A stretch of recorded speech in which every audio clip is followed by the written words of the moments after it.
Hello, mutants. I'm Utisha, the movie goddess, and you're watching Mutant TV.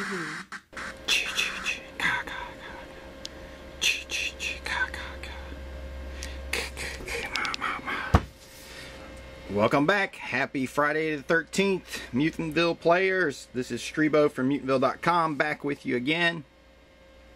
Did you notice that I used the two versions of the Kima Friday the 13th theme or musical motif, whatever you want to call it?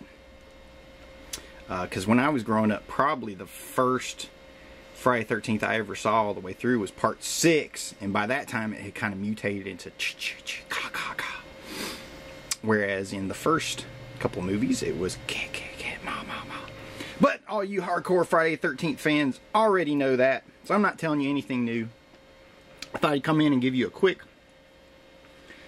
just share a quick look at some of the cool little Friday the 13th oriented materials that I have. I have a couple books here and a few different magazines and some comic books. Actually, I believe it or not, I don't have any good action figures from Friday the 13th yet, but hopefully I'll remedy that in the future. I'm not going to show you any DVDs or Blu-rays. That's the kind of stuff that pretty much everybody has, and I just want to show you the things that are a little bit more rare.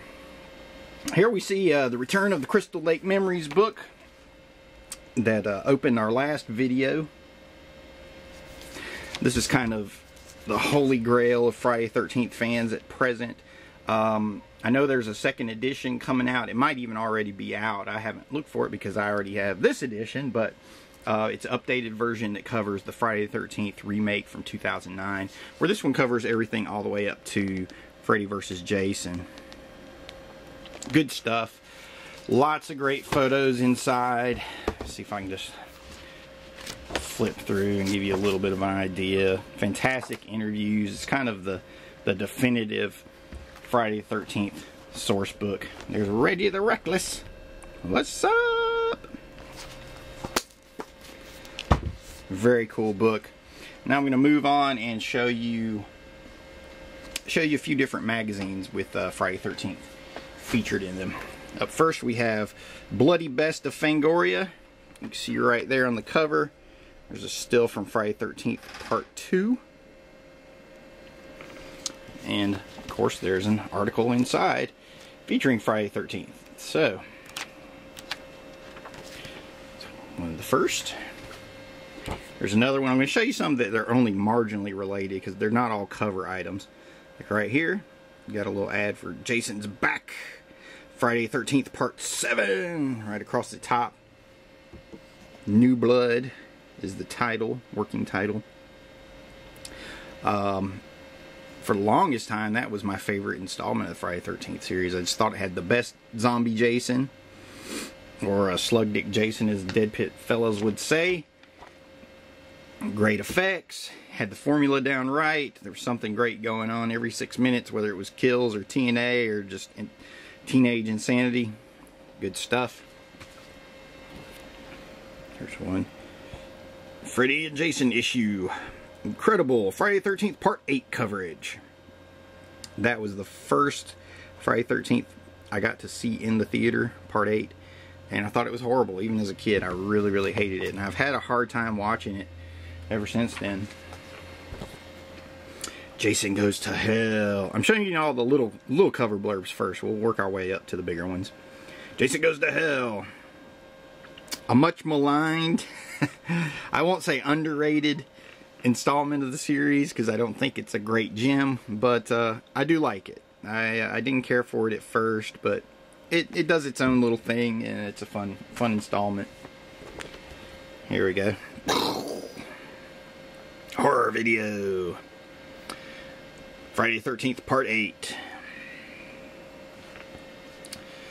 Another good performance from Kane Hodder, just a shoddy script, unfortunately. Alright, here we go. Fangoria. I'm not sure which issue this is, but obviously it has still from Friday Part 5. When I was looking up the prices on these the other day, this particular issue has jumped up quite a bit. I think it's around the $40–50 mark.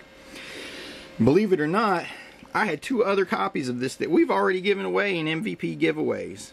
So we're giving away Fangoria issues that are worth a crap ton of money. So it pays to participate in MVP giveaways, sweepstakes. Now here's one of my, this is a great cover featuring one of my personal favorite kills from the entire series. It features Savini effects at its absolute best. The death of Axel from Friday 13th Part 4, the final chapter. Really brutal death sequence there. And looks great on the cover. We'll jump out of time a little bit here. Here's a more modern issue. Horehound covering Friday 13th. 30 years later, the rise and fall of Voorhees. We'll probably see the continuation of the series. We'll eventually get another Friday 13th Part 2 based off the remake. But it's cool. It's a series that can go on and on and on. I didn't have any huge problems with the remake. I mean, the directing could have been better, but they had a hack director. But the script actually gave them a lot to work with, and Derek Mears was just awesome in the remake. And I thought it could have worked almost as Friday 13th Part 12. I mean, it really was just kind of a continuation of the series, so I dug it for that. Here's another Fangoria. Friday the 13th, A New Beginning. Dun dun dun. Gut-wrenching FX. Lovely shot of Elvira up there in the corner. Here's the A to Z of Halloween Horror. The A to Z Guide to Halloween Horror. Very cool book I picked up probably 10 years ago. There you go. You can see. There's Jason on the cover. Of course there are... Whoops, lost my focus. Of course there's an article inside talking all about the Friday 13th series and Jason Voorhees. Fangoria 200. There he is again. There's Jason Goes to Hell version there. Terrifying special issue. Okay, now before I show you the last book, this is interesting. I have a few Friday 13th comic books, but I couldn't find them today when I was doing this video, and I got to go ahead and shoot this thing and get it out there for you. There's so much going on with us working on our own projects. I mean, we're shooting this weekend on the set of Mutitious Movie Horror, so I really don't have time to be sitting here talking about this stuff. But I promised you guys a little Friday 13th video in honor of the occasion, so here you go. Freddy versus Jason versus Ash. Not on the cover of that one. Neither is he on this one. I think all these came out with multiple covers where you could get each one, featured your favorite guy, and you just got the one you wanted. These were just the ones I wound up with. Though I think I did pick this one. I dig this cover. I think that's artwork by Dave Dorman, longtime Dark Horse artist, but I might be mistaken. There's issue 4.